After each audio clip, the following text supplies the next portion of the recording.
नमस्कार दोस्तों, अगर आपको या आपके परिवार में किसी को खांसी काफ़ी ज़्यादा आती है, खांसी के साथ बलगम की समस्या बनी हुई है और थोड़ा सा चलने पर उनको सांस फूलने की समस्या का सामना करना पड़ता है और साथ ही साथ कई बार उन्हें ऐसा महसूस होता है कि सांस लेते वक्त उनकी छाती से सीटी जैसी व्हीजिंग साउंड आती है, तो इसका मतलब उनको ब्रोंकाइटिस हो सकता है। अब ब्रोंकाइटिस है क्या, ये समस्या क्या है, कितनी खतरनाक है, इसका क्या ट्रीटमेंट है, किन कारणों की वजह से ये होता है, ये सारी चीज़ें डिटेल से मैं आपको आज के इस वीडियो में बताऊंगा। लेकिन सबसे पहले एक चीज़ समझ लेते हैं कि जो नाम है क्रोनिक ब्रोंकाइटिस, क्रोनिक यानी जो चीज़ बहुत लंबे समय से आपके शरीर में है उसको क्रोनिक कहते हैं, प्राचीन आप समझ लीजिए। तो काफ़ी समय से चलने वाली बीमारी को हम बोलते हैं क्रोनिक और अचानक से होने वाली बीमारी को हम बोलते हैं एक्यूट।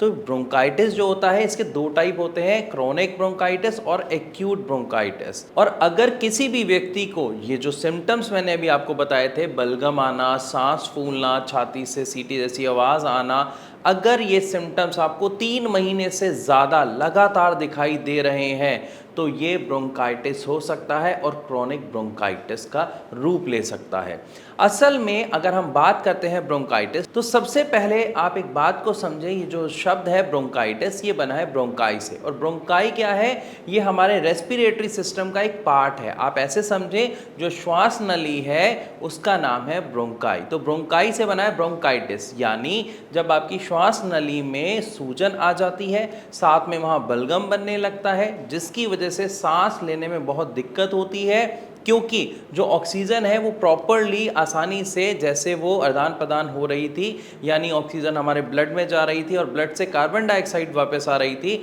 उसके बीच में अवरोध पैदा होता है, जिसकी वजह से बहुत ज़्यादा खांसी उठती है। इसीलिए खांसी और साथ में बलगम अगर 3 महीने से ज़्यादा किसी को लगातार बना रहता है तो वहाँ पर क्रोनिक ब्रोंकाइटिस होने के चांसेस बढ़ जाते हैं। लेकिन क्रोनिक ब्रोंकाइटिस से पहले अगर हम बात करते हैं इसके टाइप्स की, तो ये दो तरीके का होता है, क्रोनिक ब्रोंकाइटिस और एक्यूट ब्रोंकाइटिस। जो एक्यूट ब्रोंकाइटिस है वो आम तौर पर बहुत सारे लोगों को होता है और खुद से ही ठीक हो जाता है समय के साथ। यानी जब आपको कभी फीवर होता है, कोई वायरल इन्फेक्शन हो जाता है, किसी तरीके की एलर्जी हो जाती है, या पॉल्यूशन में रहने की वजह से या ज़्यादा पॉल्यूशन की वजह से जब किसी को कुछ समस्या होती है, तो वहाँ पर एक्यूट ब्रोंकाइटिस की समस्या देखने को मिलती है कि लोगों की सांस फूलने लग जाती है, उनको खांसी काफ़ी ज़्यादा होती है, जो मेडिकेशन के साथ आपको बड़े आराम से रिलीफ देती है, साथ ही साथ ठीक हो जाती है। लेकिन उसी के दूसरी तरफ अगर हम बात करते हैं क्रोनिक ब्रोंकाइटिस की, तो ये समस्या एक ऐसी समस्या है जो 3 महीने से शुरू होकर 2 साल के समय के बीच की अवधि होती है, और यहाँ पर आपकी जो समस्या है वो आपके शरीर में घर कर चुकी होती है। खास तौर पर यहाँ पर आपको जो सिम्टम्स देखने को मिलेंगे, आपको खांसी बहुत आती है, बलगम साथ में आता है, इवन इसके साथ सर दर्द जैसी समस्या भी बनी रहती है, थकान बहुत ज़्यादा महसूस होती है और सीढ़ी पर थोड़ा सा चलने पर सांस फूलने लग जाती है, और इसी के साथ साथ कई बार आपको ऐसा लगता है कि आपकी धड़कन बहुत तेज हो रही है, बहुत बढ़ रही है, क्योंकि प्रॉपर ऑक्सीजन का आदान प्रदान हमारे शरीर में नहीं हो पा रहा होता। और अगर अब हम बात करें इसके कारणों की, तो इसके कारणों में सबसे पहला कारण देखने को मिलता है स्मोकिंग। अब वो स्मोकिंग एक्टिव स्मोकिंग हो सकती है या पैसिव स्मोकिंग, यानी हो सकता है कि आप धूम्रपान करते हो या आप धूम्रपान नहीं करते, लेकिन आपके आसपास में कोई व्यक्ति, आपके परिवार में कोई व्यक्ति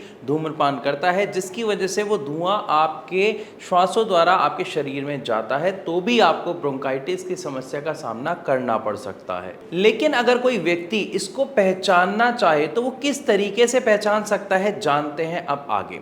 सबसे पहली बात, अगर मैं यहाँ पे टेस्ट की बात करूँ तो एक्सरे, चेस्ट का एक्सरे कराने से आपको कुछ ऐसे साइन एंड सिम्टम्स दिख जाते हैं जिससे ये पता लगाया जा सकता है कि कहीं आपको ब्रोंकाइटिस की समस्या तो नहीं। इसके अलावा पल्मोनरी फंक्शन टेस्ट होता है, या फिर आप सिटी स्कैन भी कई बार डॉक्टर्स करा लेते हैं, जिससे डिटेल में ये पता लगाया जा सके कि किसी को ब्रोंकाइटिस की समस्या है या नहीं। इवन कई बार डॉक्टर्स ब्लड टेस्ट भी कराते हैं ताकि पता लगाया जा सके जाएंगे कि कहीं किसी इन्फेक्शन की वजह से ये समस्या ज़्यादा तो नहीं बढ़ रही है। तो ये कुछ ऐसे टेस्ट है जिससे बड़े आसानी से ये पता लगाया जा सकता है कि क्रोनिक ब्रोंकाइटिस की समस्या किसी को है या नहीं। अब आते हैं इसके ट्रीटमेंट पर। इसके ट्रीटमेंट की अगर हम बात करते हैं तो आम तौर पर हम क्या करते हैं, जब हमें समस्या होती है तो हम एलोपैथिक डॉक्टर के पास जाते हैं। एलोपैथिक डॉक्टर्स जो आपको ट्रीटमेंट देते हैं उसमें इनहेलर्स इंक्लूड होते हैं, साथ में कुछ मेडिकेशंस होती हैं, और ये जो मेडिकेशंस होती हैं ये बहुत स्ट्रांग होती हैं,